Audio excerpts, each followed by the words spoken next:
우리 함께 사도신경으로 신앙 고백하시겠습니다. 나는 전능하신 아버지 하나님 천지의 창조주를 믿습니다.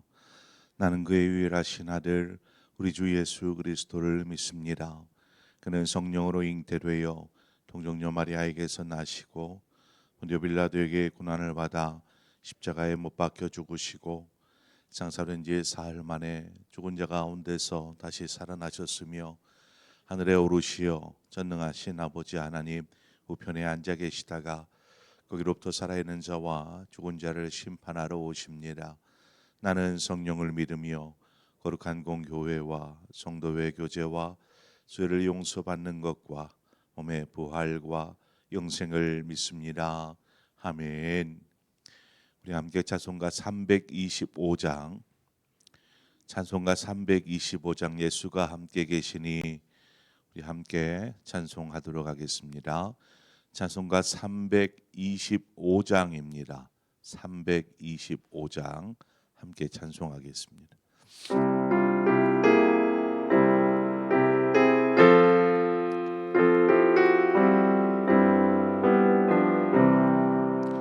예수가 함께 계시니 시험이 오나 겁없네. 기쁨의 근원 되시는 예수를 위해 삽시다. 날마다 주를 섬기며 언제나 주를 기리고 그 사랑 안에 살면서 난 길로 가지 맙시다. 이 세상 사는 동안에 주 이름 좀 파하면서 무한한 복락 주시네 예수를 위해 삽시다. 날마다 주를 섬기며 언제나 주를 기리고 그 사랑 안에 살면서 난 길로 가지 맙시다.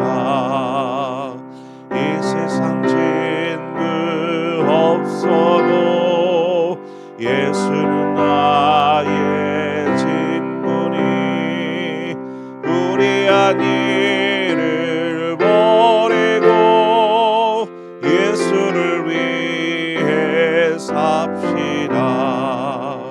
날마다 주를 섬기며 언제나 주를 기리고 그 사랑 안에 살면서 딴 길로 가지 맙시다. 주께서 심판하실 때 잘했다 칭찬하리니 이러한 상급 받도록 예수를 위해 삽시다. 날마다 주를 섬기며 언제나 주를 기리고 그 사랑 안에 살면서 딴 길로 가지 맙시다. 아멘. 하나님 말씀 보겠습니다. 역대하 7장 11절에서 16절의 말씀입니다. 역대하 7장 11절에서 16절의 말씀을 한 절씩 교독하겠습니다. 솔로몬이 여호와의 전과 왕궁 건축을 마치고 솔로몬의 심중에 여호와의 전과 자기의 궁궐에 그가 이루고자 한 것을 다 형통하게 이루니라.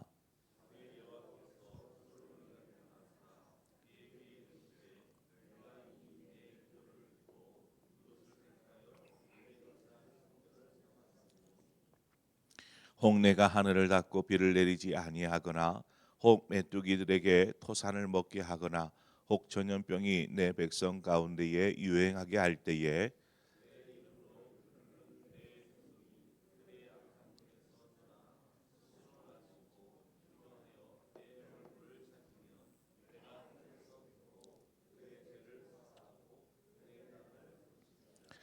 이제 이곳에서 하는 기도에 내가 눈을 들고 귀를 기울이리니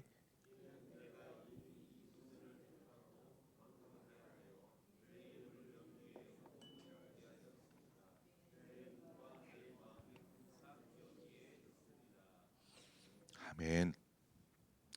솔로몬이 하나님의 성전과 자신의 왕궁을 건축하는 일을 마쳤다라고 성경은 기록합니다. 솔로몬이 하나님의 성전을 이제 지을 때에 그 공사 기간이 7년이었습니다. 그리고 자신의 왕궁을 다 완성하는 데에 13년 걸렸습니다. 왜 성전은 7년 걸리고 자신의 왕궁은 13년 걸렸느냐라는 이 부분은 이전에 제가 말씀을 드렸습니다. 이제 이 성전 공사가 마치고 또 이어서 왕궁 공사를 진행하였고 이 모든 일을 마치기까지 20년이 걸렸습니다. 솔로몬이 통치한 기간이 40년입니다. 이스라엘을 통치한 기간이 그러니까 20년이라는 기간 동안 성전과 왕궁 건축을 진행한 것입니다. 솔로몬이 즉위한 지 4년이 되는 해에 성전 건축을 진행하거든요. 그러니까 시간으로 보면 자신에게는 이제 거의 자신의 통치의 절반 이상이 지난 상황입니다. 11절 말미에 그가 이루고자 한 것을 다 형통하게 이루니라 라고 기록합니다. 솔로몬이 하려고 했었던 계획들, 뭔가 이것들을 건축해야지 저것들을 지어야지 하는 이러한 자신이 계획하였던 것이 다 이루어졌다는 것입니다. 이것은 이제 성전 건축과 왕궁 건축만을 이야기하지는 않습니다. 솔로몬이 이스라엘에 이제 그 통치한 지 벌써 이제 25년째가 되지 않겠습니까? 그러니까 25년이 되기까지 단지 왕궁하고 성전만 건축한 것이 아니었습니다. 그 외에도 다른 공사들이 있었습니다. 예를 들어서 성벽을 쌓는 거나 성벽이나 성읍이나 군사 시설들을 만든다거나 이런 일들을 같이 병행해서 한 것이죠. 이처럼 성전 건축에도 어마어마한 어떤 재원들이 사용되었던 것처럼 자신의 왕궁을 짓는 데에도 그랬고 뿐만 아니라 다른 공사를 이제 뭐 국가적인 차원에서 진행되어지는 공사겠죠. 이러한 공사들을 진행하는데 아마 막대한 또 자원이 필요했을 것입니다. 또 물자도 필요하고 인력도 필요하고 재원도 필요하고 자 그러면 결과적으로 이런 솔로몬이 계획한 모든 것들이 이루어졌다라고 할 때에 그 뒷면에는 우리가 생각해 봐야 될 것들이 백성들의 부역입니다. 이 노동력이 어디에서 나옵니까? 백성들을 불러다가 일을 시키고 보내는 이런 백성들의 부역으로 동원이 되는 것이죠.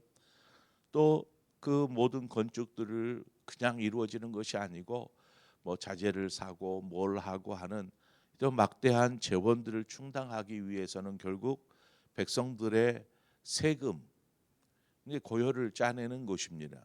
근데 백성들이 가서 부역을 하고 또 세금은 세금대로 내고 하는 일들이 뒤에 이렇게 건축이 되었다라는 그 뒷면에는 이러한 것들이 있습니다. 이렇게 그 백성들의 어떤 불만들이 점점점 쌓여갑니다.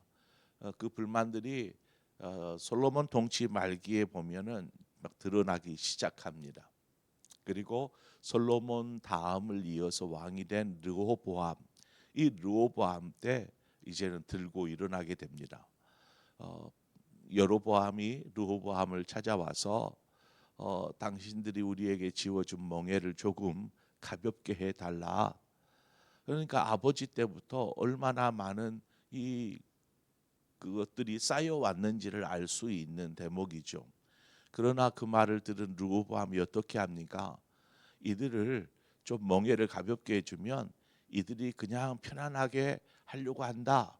뭐 이러한 말들을 젊은 신하들의 말을 듣고 더 멍에를 더 무겁게 합니다. 결국은 들고 일어나잖아요. 여로보암이 그래가지고 남과 북으로 이스라엘이 둘로 쪼개지는 결과가 나타납니다. 그 시작점은 어떻게 보면 이 솔로몬의 많은 건축에 있더라는 것이죠. 자, 그렇다면 오늘 본문에 나오는 다 형통하게 이루었다라는 의미를 우리가 어떻게 해석할 수 있을까? 분명 하나님의 도우심 속에서 계획한 것이 이루어진 상태, 우리는 이것을 형통이라고 말할 수 있습니다. 그러나 이것은 형통의 끝이 아닙니다. 솔로몬이 형통할 수 있었던 것은 그가 하나님과 동행하였기 때문에 그렇습니다. 그래서 자신이 계획한 바를 다 이룰 수 있었습니다. 만약 하나님과의 동행이라는 이 지속적인 동행이 없다라면 아마 형통도 계속해서 지속되어지지 못한다라고 말할 수 있겠지요. 그것이 솔로몬 통치 말기에 가서 드러납니다. 솔로몬이 하나님과의 동행하기를 거부하죠.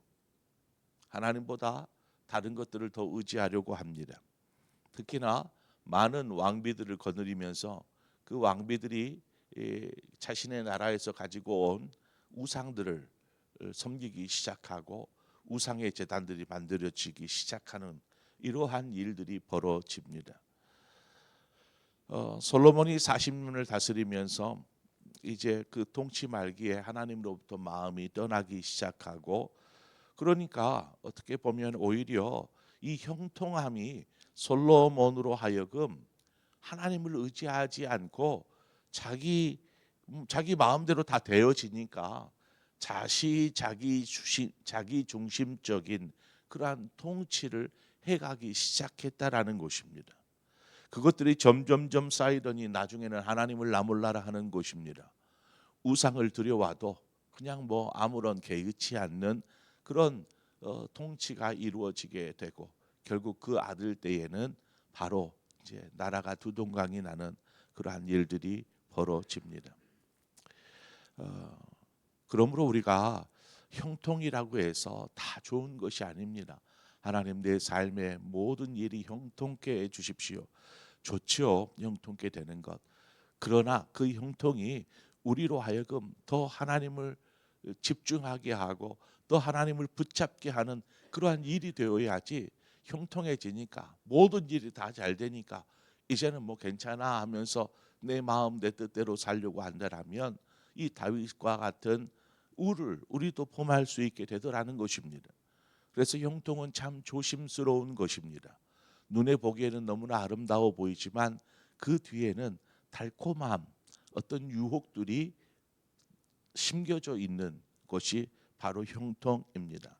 형통을 유지하기 위해서 우리는 늘 하나님과의 동행하는 삶, 이 삶이 계속되어져야 함을 우리는 오늘 말씀을 통해서 배우게 됩니다. 오늘 본문 11절과 12절 이하를 보면 그 시간적 흐름이 조금 헷갈릴 수 있는 부분이 있습니다.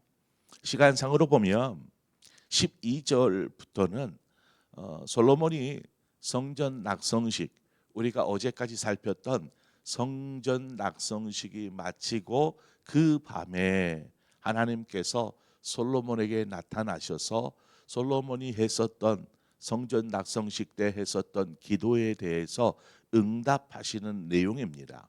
그런데 11절에 보면 그러니까 성전이 지어지고 왕궁도 지어져서 왕궁 13년 동안 짓는 왕궁이 다 맞춰졌다라고 말하고 있죠.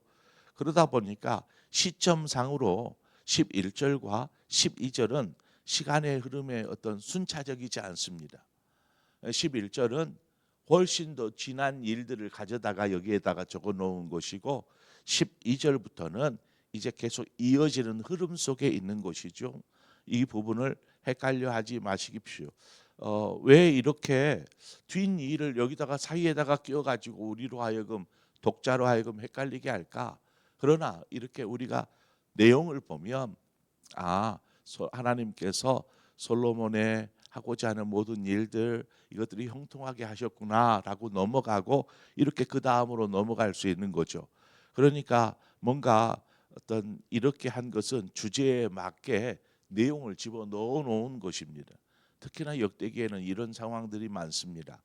시간상으로 지금 여기에 들어와야 될 내용이 아닌데 이렇게 들어와 있고 뭐 이런 경우들이 많이 있습니다. 자, 솔로몬의 통치 초기에는 그가 얼마나 하나님을 사랑하며 의지하는 왕이었는지를 우리는 충분히 잘 알 수 있습니다. 그가 왕이 되었을 때 곧장 1,000번제를 하나님 앞에 드리지 않습니까? 그리고 하나님 앞에 구한 것이 무엇이었습니까? 다른 것이 아니라 국민을 사랑하는 마음, 백성들을 사랑하는 마음으로 하나님 저들의 말을 들을 수 있는 듣는 귀를 허락하여 주시고 저들을 어떤 올바른 길로 인도할 수 있도록 하나님 제게 지혜를 좀 주십시오. 판단할 수 있는 힘을 주십시오. 이거를 구합니다. 그러자 하나님께서 그 솔로몬의 기도를 듣고 그것의 부와 명예와 권세, 영광을 다 주잖아요. 바로 그렇습니다. 우리가 다른 거 구하지 않아도 하나님 앞에서 동행하는 삶을 살면 하나님은 그것에 더하여 주시는 하나님인 것을 우리는 보게 됩니다. 자, 그랬던 그런 왕이었습니다. 그래서 2절을 보면 밤에 하나님께서 솔로몬에게 나타나셨습니다.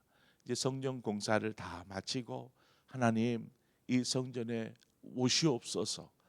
또 이 나라의 주인이 되어 주옵소서. 왕이 되어 주옵소서. 이런 성전 낙성식을 마치는 그 솔로몬의 마음은 여전히 하나님을 사랑하는 마음으로 뜨거웠다라는 것입니다.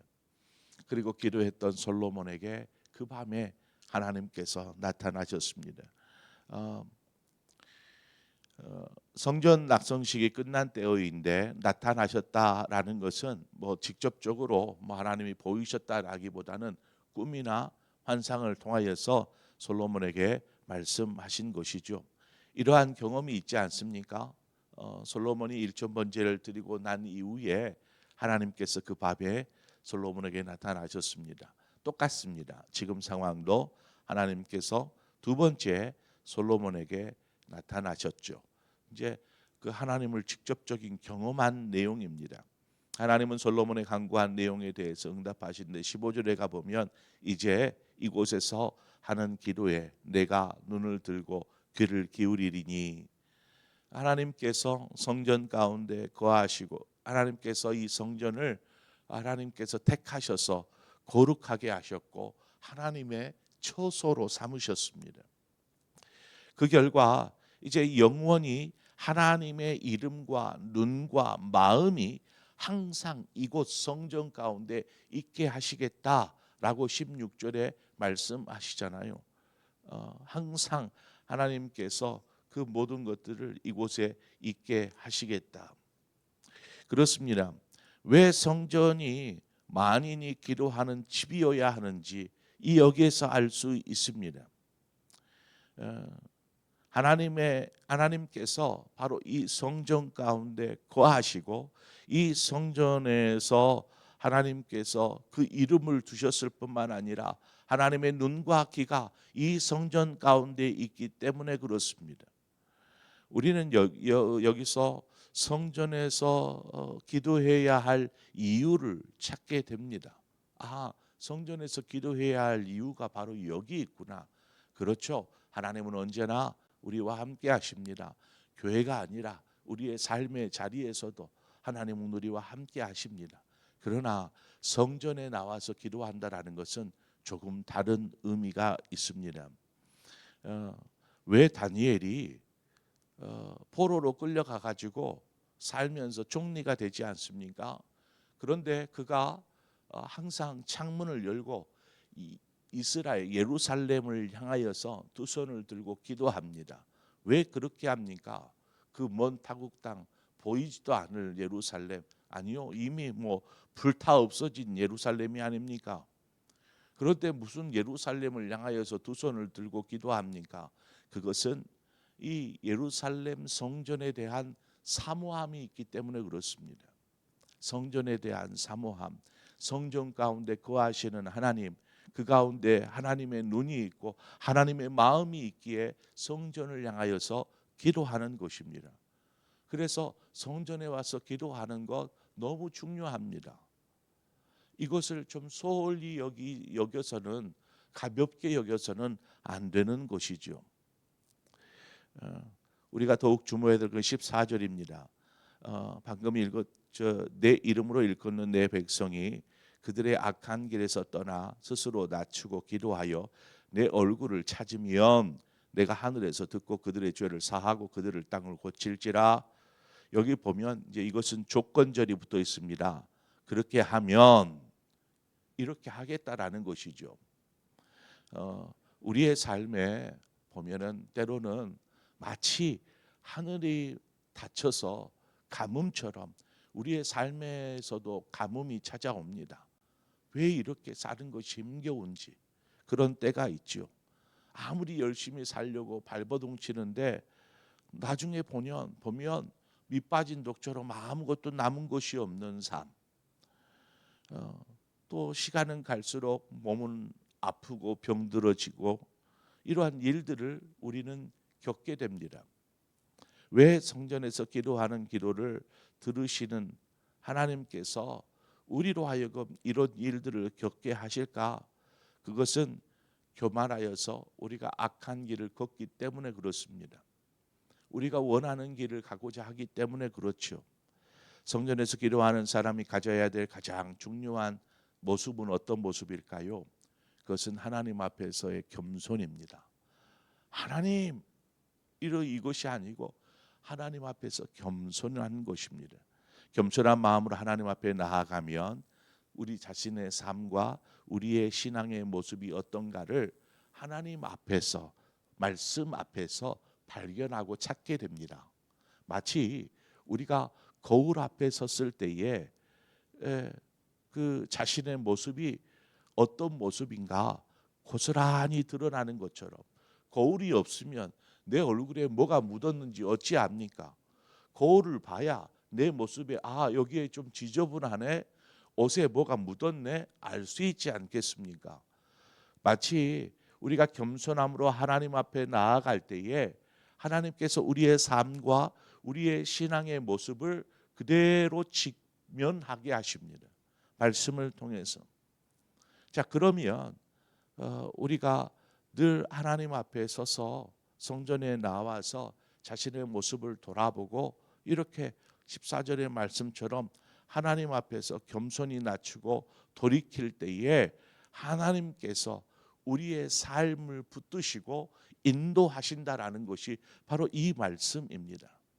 그러므로 우리가 우리 스스로 우리 자신의 내면과 외면을 보면 볼수록 우리는 더욱 하나님 앞에 엎드릴 수밖에 없더라는 것입니다.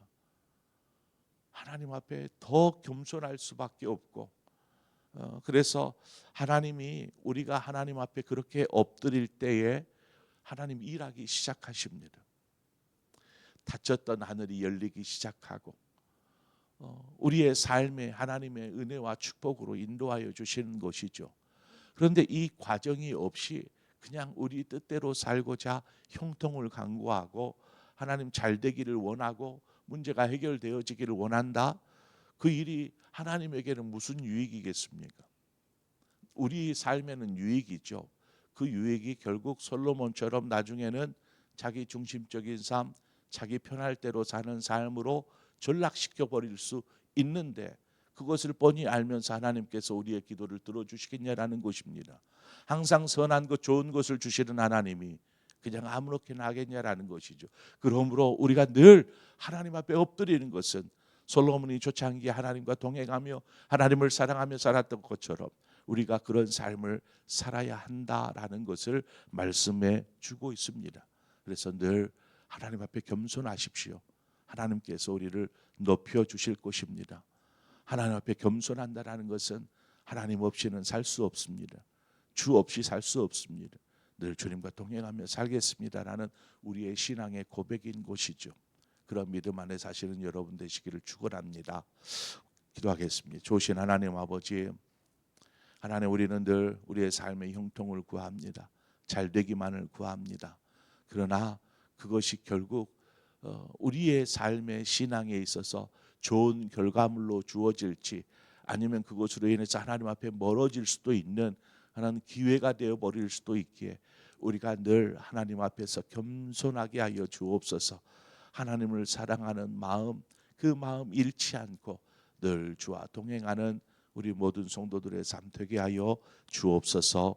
예수 그리스도의 이름으로 기도합니다. 아멘.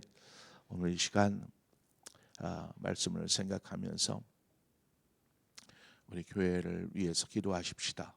우리 다음 세대들을 위해서 기도해 주시고 우리 항전직들을 위해서 기도해 주시고 우리 사역자들을 위해서 기도해 주시고 특별히 우리 어르신들 또 몸이 불편하여서 고통 속에 있는 환우들을 위해서 오늘 이 시간 우리 함께 기도하고 또 여러분 각자의 기도의 제목으로 기도하시다 자유롭게 돌아가시겠습니다. 함께 기도하겠습니다. 좋으신 하나님 아버지, 은혜를 감사합니다. 하나님, 우리가 하나님의 성전에 나오며 하나님 앞에 늘상 간구하게 됩니다. 하나님, 이런 일이 있어요. 이런 마음이에요. 하나님, 우리의 마음을 고쳐주시고 치료하시고 만져주시고 우리의 삶의 모든 문제들을 해결하여 주시고 우리의 가정이 겪고 있는 어려움